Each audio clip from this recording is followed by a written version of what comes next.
नमस्कार मंडळी, मी Prathamesh Mane. Welcome to my YouTube channel Prathamesh Mane blogs. So मी माझ्या आवडीच्या ठिकाणी आलेलो आहे. थोडंसं तुम्हाला पाठीमागे पाहून लक्षात आलंच असेल, मी तालिशला आलो आहे. हा व्लॉग आपल्याला नक्कीच आवडणार आहे, त्यामुळे माझ्या चॅनलला सबस्क्राईब करा. बरंच काही आपल्याला माझ्या चॅनलवरती पाहायला मिळेल. तालिशला आल्या आल्याच मी माझा ड्रोन काढला आणि मग सुरू केले ड्रोन शॉट्स घ्यायला. हे लोकेशन आहेच तसं, एका क्लिफजवळ हे पूर्ण हॉटेल बसवलेलं आहे. ह्या व्लॉगमध्ये आपल्याला तालिशबद्दल बरंच काही जाणून घ्यायला मिळणार आहे. तालिश हे एक बुटीक रिसॉर्ट आहे आणि ज्या पद्धतीने हे हॉटेल बनवलेलं आहे खरंच खूप सुंदर आहे.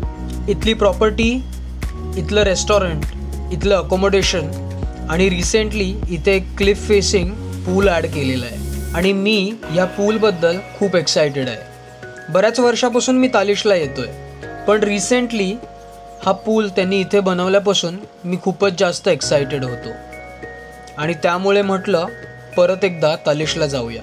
माझ्या चॅनलवरती आपल्याला हिंदीमधला व्लॉग देखील पाहायला मिळेल वरती दिलेल्या आय बटनमध्ये.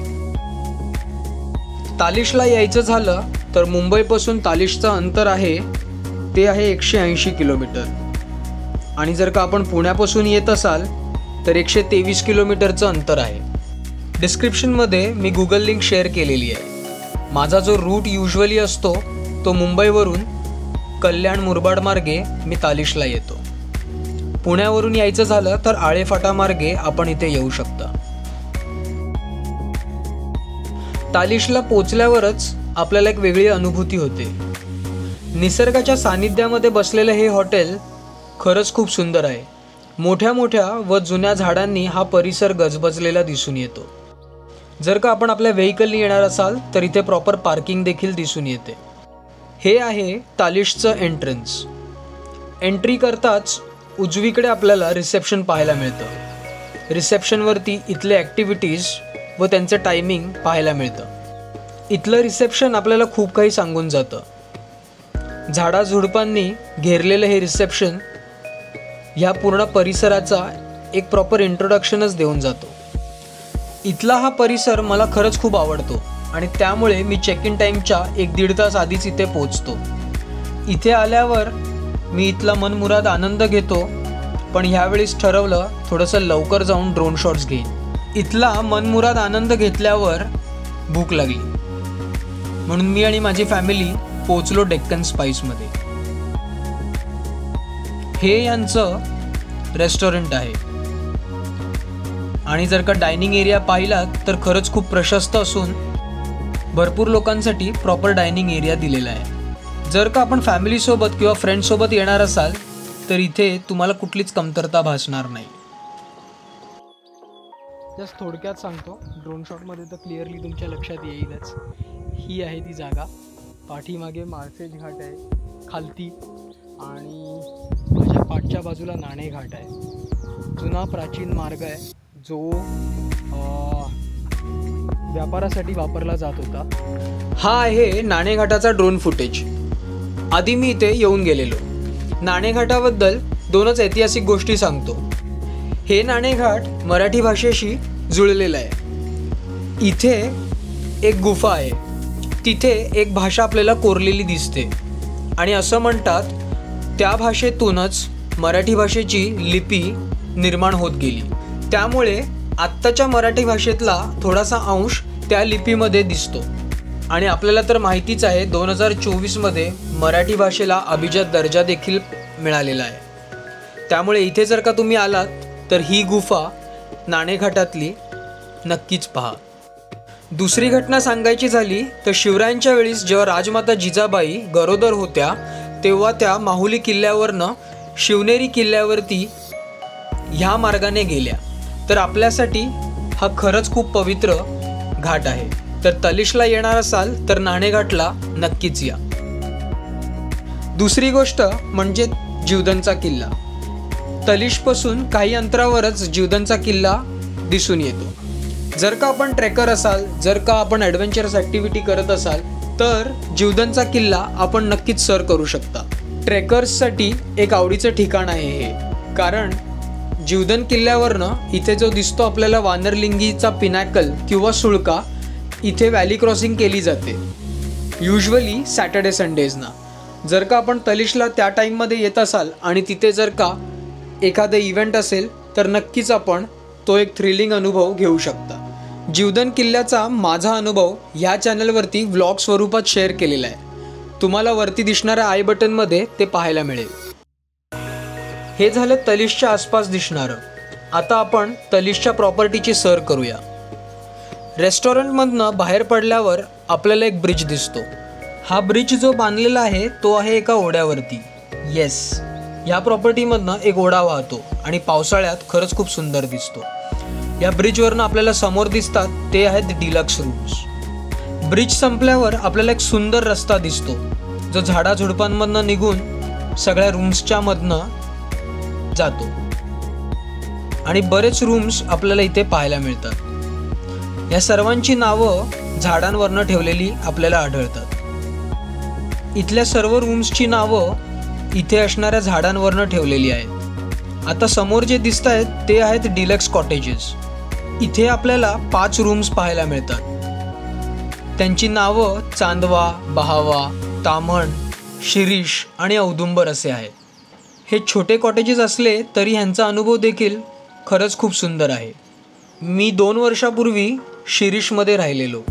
या कॉटेजेसचा बाहेरचा एरिया देखील निसर्गरम्य आहे. आपण सकाळी लवकर उठून जर का इथे फेरफटका मारला तर आपल्याला नक्कीच एक सुंदर अनुभव घ्यायला मिळतो. तर आता मी पोचलोय अर्जुन आणि हरिताकी जवळ. हे दोन्ही पण रूम्स आहेत जे एक्झिक्युटिव्ह कॅटेगरीमध्ये येतात आणि या दोन्ही रूम्सच्या मध्ये आपल्याला एक प्रशस्त अशी बाल्कनी पाहायला मिळते आणि हा आहे त्याचा व्ह्यू. ह्यावेळीस मी राहिलोय हरिताकीमध्ये आणि जर का आपण माझा हिंदीतला व्लॉग पाहिला तर तेव्हा मी समोरच्या रूममध्ये म्हणजे अर्जुनमध्ये राहिलेलो. हरिताकी खरंच खूप प्रशस्त आहे. एक प्रॉपर सिटिंग एरिया आहे, एक किंग साईज बेड आहे आणि हा आहे इथून समोरचा व्ह्यू जो आपल्याला ह्या रूमच्या विंडोमधनं अनुभवायला मिळतो. हे रूम्स खरंच खूप सुंदररित्या डिझाईन केलेले आहेत. जी डिझाईन आहे ती फ्रेंच शॅलेटसारखी दिसून येते आणि ह्या सगळ्या रूम्स AC इक्विप्ड आहेत. आपण पाहू शकता किती प्रशस्त अशी ही रूम आहे. फॅमिलीसोबत येणार असाल, फ्रेंड्ससोबत येणार असाल तर तुमची इथे काळजी घेतलेली आहे. प्रॉपर सिटिंग एरिया अर्जुन आणि हरिताकीला आपल्याला पाहायला मिळतो. मी नेहमी इथे आल्यावर संध्याकाळचा माझ्या फॅमिलीबरोबर उनो खेळतो. इथे बेसिक गरजांची काळजी घेतलेली आहे आपल्या. एक्झिक्युटिव्ह रूम्स क्लिफ फेसिंग आहेत आणि ह्याचा एक वेगळाच अनुभव आपल्याला पाहायला मिळतो. रूम टूरमध्ये आपण आतमधनं रूम पाहिली पण ह्या शॉट्समध्ये आपल्याला ॲक्च्युअली दिसेल की ह्या रूम्स एक्झॅक्टली कुठे लोकेटेड आहेत. खूप सुंदर प्रॉपर्टी आहे आणि निसर्गाच्या सानिध्यामध्ये तुम्हाला जर का मजा येत असेल, इथला अनुभव असा घ्यायचा असेल तर तालिश खरंच खूप परफेक्ट प्लेस आहे. रिसेप्शन आणि रेस्टॉरंट एरियामध्ये एक आपल्याला ब्रिज दिसतो जो आपण मगाशी पाहिला, जो इथल्या रूम्सशी आपल्याला कनेक्ट करतो. एक वेगळीच आयडिया इथे आपल्याला पाहायला मिळते. हाय टीसाठी संध्याकाळचं जेव्हा लॉन एरियामध्ये आपल्याला बसायला जायचं असतं त्यावेळीस ह्या मार्गानेच आपल्याला जावं लागतं आणि ह्या झाडाझुडपांमधनं हा जो रस्ता आपल्याला घेऊन जातो तो खरंच आपल्या रुटीन लाईफपासून आपल्याला लांब ठेवतो आणि म्हणूनच इथे आल्यावर आपण शांततेचा अनुभव घेतो. मोठ्या मोठ्या बिल्डिंग्स बघून आपल्याला कधी कधी खरंच कंटाळा येतो आणि अशा ठिकाणी आल्यावर खरंच आपल्याला फ्रेश झाल्यासारखं वाटतं. तर मग आता आपण पोहोचलोय गेम झोन एरियामध्ये.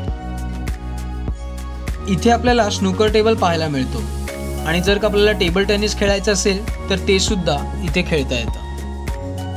मोठ्यांसाठी व लहान मुलांसाठी कॅरम देखील इथे आपल्याला दिसतं. गेम झोनच्या बाहेर येताच जवळच आपल्याला पूल दिसतो. जसं मी आधी व्लॉगच्या सुरुवातीला म्हटलं, हा नवीनच बनवलेला आहे आणि ह्याचा व्ह्यू पहा. ह्यासाठीच मी खरं तर इथं आलो. मला या पूलचा अनुभव घ्यायचा होता. महाराष्ट्रामध्ये खूप कमी रिसॉर्ट्स आहेत किंवा प्रॉपर्टीज आहेत जिथे इन्फिनिटी पूल आपल्याला पाहायला मिळतो आणि मला खरंच खूप आनंद होतोय हे सांगायला की तालिश त्यामधूनच एक आहे. पण खरंच इथलं जे दृश्य आहे ते मनमोहक आहे. हा आहे गेम एरिया जो आपण मगाशीच पाहिला आणि व्लॉगच्या सुरुवातीला आपण रेस्टॉरंट पाहिलं. इथे इंडोर सिटिंग व आउटडोर सिटिंग देखील आहे. मी नेहमी ब्रेकफास्ट आउटडोर सिटिंगला घेतो. ह्या लॉन एरियामध्ये कॅन्डल लाईट डिनर देखील प्लॅन केला जातो. मी तर फॅमिलीसोबत आलेलो, पण जर का आपण कपल असाल तर आपल्या पार्टनरसोबत इथे एक सुंदर अनुभव तुम्ही घेऊ शकता. मी आलेलो तेव्हा IPL मॅचेस चालू होत्या आणि त्यामुळे IPLचा अनुभव मी घेत बसलेलो आणि काही कपल रोमॅन्टिक डिनर एन्जॉय करत होते.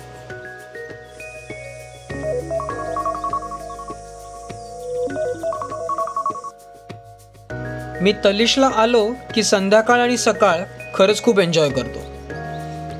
इथे असलेलं संध्याकाळचं वातावरण आणि सकाळचं वातावरण खरंच अप्रतिम असतं. सूर्योदय झाल्यावर रूमच्या बाहेर येताच हे दृश्य माझ्या रूमच्या समोर होतं. काय सुंदर वातावरण होतं सांगू तुम्हाला. खरं तर आज वारा वाहत नव्हता, नाहीतर ह्या झाडाची पानं इतकी शांत आपल्याला कधीच पाहायला मिळणार नाही.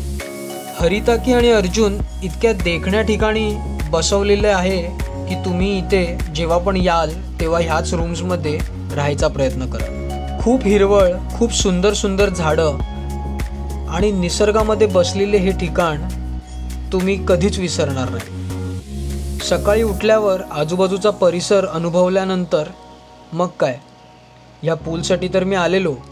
उतरलो पाण्यात. समोर पाहिलं तर ढग दाटून आलेले दिसायला लागलेले. मग म्हटलं एक ड्रोन शॉट झालाच पाहिजे. टेकआउट करायच्या वेळेस ह्या कीटकांनी माझा निरोप घेतला. खूप मस्त वाटत होतं, कारण आवाज करणारे हे कीटक पहिल्यांदाच मला पाहायला मिळाले.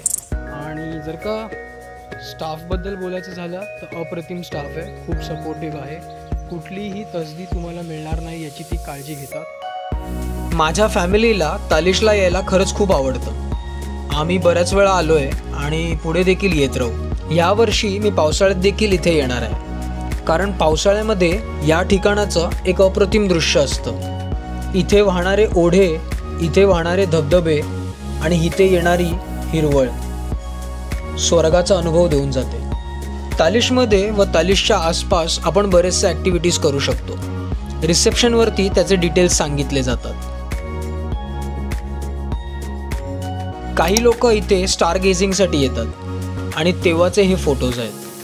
हा होता स्टार गेझिंगचा फोटो आणि त्यावेळीस गॅलेक्सी म्हणजे आकाशगंगा खरंच खूप स्वच्छ आणि सुंदर दिसत होती.